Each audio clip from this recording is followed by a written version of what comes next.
This is Rebecca Austin, and I am doing my video to describe what I did my research project on. I'm glad that I have an opportunity to talk for a minute because my research paper actually took a very academic approach, and I didn't give my own personal opinion. But the reason I chose the subject that I did is really quite personal. My subject is Barber, Samuel Barber, and his Adagio for strings. And the reason I chose that is because I have always been very interested to understand what motivated that piece of music. I can remember even being 6 years old and hearing it and crying. I could feel the emotion in that piece of music. And I have always had an emotional experience when listening to that music throughout my life. And so I was interested to understand more about the life of Samuel Barber and also to understand what might have motivated such sad music.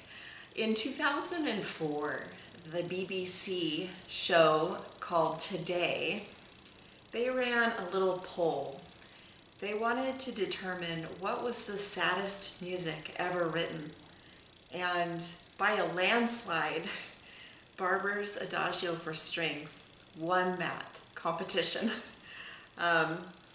In fact, by 53.4%, it was voted more times than the combination of the other four pieces in the top five. The second runner-up was Dido's Lament by Purcell, and that only had 20% of the votes. So it's pretty clear that it's not just my perception that this piece of music really is quite sad. Even without knowing that it was played the day that Roosevelt died publicly for hours and hours all over the United States, a country as they grieved listened to that piece of music, as we grieved for the loss of those astronauts on the Challenger, Kennedy's death, 9/11, the London Orchestra played that in commemoration and tribute to an American tragedy. So it has become the voice of an American tragedy, but even without knowing that, you can feel the sadness in the piece of music. Just for my own kind of social experiment, I did post my favorite recording. It's Bernstein's recording of the Adagio on social media, and I asked my friends to listen to the piece of music and to express to me what they felt as they listened to the piece of music. Without exception, everyone expressed that they felt something heavy, sadness, a journey upward, a struggle up a hill. Even those that said that there was peace in the music, which I agree there is, it's laden with sadness.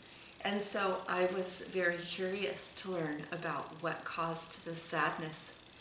There are a couple hypotheses about what was behind the sadness. Some people believe that the sadness was motivated by Barber's sexuality. He was gay, and he was not a very extroverted person. He seemed to have some difficulty expressing himself and being himself fully around others. And so some believe that he was hadn't quite reconciled that there was some personal sadness or loss there, that he felt that he had disappointed his family. The other hypothesis is that he just was naturally, he had a proclivity to be naturally sad, depression. And this is the theory that I think is maybe more in line with what I think is the case. We will never really know, but even at the age of 7 years old, Barber wrote his first composition, and it was titled Sadness, and 26 measures written in the key of C minor, and a 7-year-old. So he demonstrates pretty early on that he has kind of a tendency towards being sad. And in his life, we see that he struggled with that. He kind of kept it pretty well hidden from public eye until later in his life, when we really get a view of that. We'll talk about that in a minute. But the Adagio itself was written during the happiest period of his life, which is what is astounding about this piece of music. It was written as part of a string quartet. It's actually the second movement in his Opus 11 string quartet. And it was written the summer of 1936. Now, 1935 was a hard year for Barber. He had experienced a series of setbacks, some financial issues. He had tried to win the Prix de Rome and didn't. And he was having trouble. He had to borrow money from a friend to kind of make ends meet. He did reapply to win the Prix de Rome and won it the next year in 1936. My goodness, 1936. He did that, and the Prix de Rome, as you may know, does pay for education. He was able to cover his studies for the next 2 years. And so he felt that he wasn't going to be a burden on anyone else for that time, which was a great relief. In the summer, in May actually of 1936, he met up with his lifelong friend and partner, Menotti, who was also a composer who wrote mostly operas, actually. And they met, and they traveled to Mozart's hometown in Austria, and they spent the summer there. They had a cottage, and they both describe it as the most wonderful time, one of the happiest times of their life. They're just extremely happy. They describe that they have rented 2 pianos, one for the cottage itself and one for the wood shop, which is where Samuel Barber took to and wrote his quartet. The quartet really was simple. The first movement and the second movement were kind of simple. He did write a number of letters as he was writing that, and it was talking about how he had some quartetish, what does he say here? Vague quartetish rumblings in my innards. He had a desire to write a quartet, and he had actually been influenced by Schubert in this regard, which is interesting. And after he wrote the second movement, he wrote this: "I have just finished the slow movement of my quartet today. It is a knockout. Now for the finale." And he underlined the word knockout.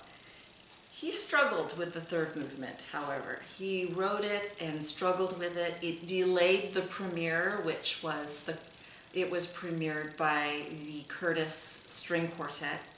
He delayed the premiere because he was struggling with the third movement. And even after the premiere, he reworked the third movement again and was never happy with it. As we know, he ultimately lifted the Adagio entirely from the string quartet, and he transcribed it for a large orchestra, and that is how we know this piece of music. So it was written during one of the happiest periods of his life, which is surprising. One would think that perhaps he was enduring some terrible emotional pain during that time, a loss of a loved one or experience of heartbreak. But that wasn't the case. That was in him, however, of course, because as we know, composers write what they know. And he did express in letters and correspondence with family members, particularly his uncle, that he wrote how he felt. And so we do know that that was really something he was happy with. We also know that he wrote music very different from his contemporaries. Contemporary composers during his time were really experimenting with serialism. They were really kind of on the fringe of 12-tone music and that kind of thing. And although Barber loved dissonance, he didn't write that style of music. He really is set apart from his contemporaries in this regard. And so he was kind of different from those around him. And he's often been classified as a neo-romanticist, or the American romantic, which is a nice way to think about it. So as I learned more about Barber's life, what I did learn was that the music, the Adagio for strings, actually is a perfect soundtrack for the end of his life and how things kind of played out, which is sad in itself. So he and Menotti, they were lifelong partners, and they ended that relationship in the 1960s. It seems that it was really more, it was really not Barber's idea. It seems like Menotti was more of the catalyst in that breakup, and Barber was really not okay with it. So it seems that he was really pretty distraught after that breakup. Barber experienced a failed opera. He wrote Antony and Cleopatra, which did not fare well. And he and Menotti did not collaborate in that opera as they had in Vanessa, which won a Pulitzer Prize and is really a fantastic opera. And so he suffered this really emotional blow after a bad breakup, and then the loss of his lifelong partner. He kind of became reclusive. His depression surfaced, and he was very seriously depressed. He became alcoholic. He didn't venture out, and it was very sad what kind of happened to him in the end. And so we learn that he ultimately did kind of succumb to some serious depression in the end, and it's really quite sad. I read a wonderful book. I read a couple books, but this one I really enjoyed. It's Thomas Larson, titled "The Saddest Music Ever Written, the Story of Samuel Barber's Adagio for Strings." And he actually visited his grave. What ultimately happened is that Barber did die in the arms of Menotti. He held him as he died.